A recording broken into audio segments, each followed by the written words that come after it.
She thought tossing trash into my garden was no big deal, so I left it on her windshield with a polite warning. But when she doubled down and disrespected the space again, I zip-tied her wipers together and left a note promising real consequences next time.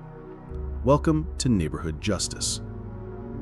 If you've ever wanted to serve cold revenge for the pettiest offenses, hit that like button and subscribe. These stories prove karma doesn't need to be loud to be effective. Comment your favorite petty revenge while you're at it.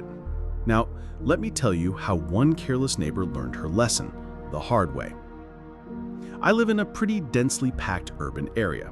Multiple apartment buildings squeezed together and shared green spaces we all rely on to bring a little sanity to the concrete chaos. One of those spaces is a small garden at the front of our building. Nothing fancy, but it matters.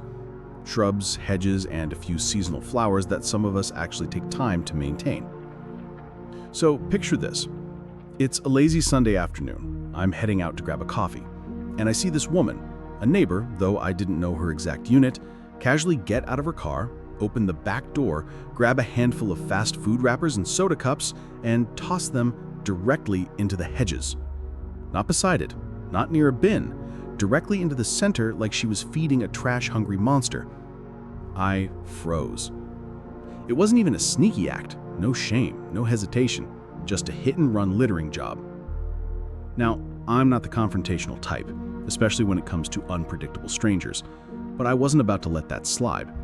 So I walked over, picked up the trash with a tissue, and strolled back to her car. She had parked and left, but her car was still there. So I gently lifted her windshield wiper and placed all the trash right underneath, perfectly in view. I didn't leave a note, didn't add any threats, just assumed naively that the gesture would speak for itself, basic cause and effect. I figured she'd see the trash, realize someone had noticed her act, and maybe feel a twinge of guilt or embarrassment. Maybe even, heaven forbid, throw it in a proper bin next time. Oh, how wrong I was. The next morning, I walked past the same spot and the car is gone.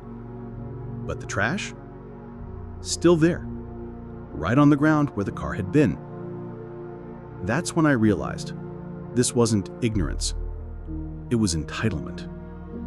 That's when something inside me snapped.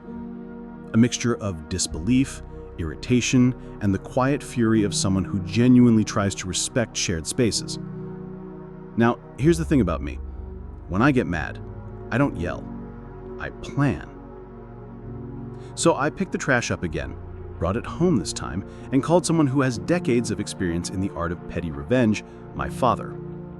This is a man who once followed a guy who cut an elderly woman at a gas station just to deflate his tires. Slowly, methodically, without ever being seen. So when I told him about the trash and how my polite warning was laughed off, he didn't hesitate. His advice was pure gold. He said, take a big zip tie and bind her windshield wipers together, lift it up as tight as you can. She won't be able to push them back down without cutting it. No damage, no crime, just one hell of an inconvenient morning. I nearly laughed, it was so simple and beautiful. So I did just that. I waited a couple of days. Eventually, I saw her car again. Same parking spot, same smug trash dumping presence, I assumed. I went home, grabbed a thick black zip tie, and snuck back down at night. Lifted both wipers, looped the tie tight around them, and gave it one final satisfying click. Then I tucked the original trash underneath them, along with a handwritten note. I saw what you did. Next time I find your garbage in our garden, there will be damage. Enjoy your morning. The next morning, the car was gone by the time I went down. But I can imagine it vividly. She walks to her car, coffee in hand, already behind schedule. She sees the trash and the note. Maybe she frowns, then reaches to remove it. Only the wipers won't budge. She tugs harder. Nothing. Now she has to go back inside, up to her unit, search for scissors, all the while replaying the note in her head. She knows someone is watching. She knows her secret isn't so secret anymore. And if she thought she could bully the garden again, that illusion is shattered. I never saw her litter again. Not once. Maybe she got smarter about it, or maybe, hopefully, she got the message. But the garden stayed clean, and I kept the zip ties handy. The best part is I didn't even need to damage a thing. Just showed her that respect isn't optional, not in this community. Revenge doesn't always need to be cruel. Sometimes it just needs to be clever.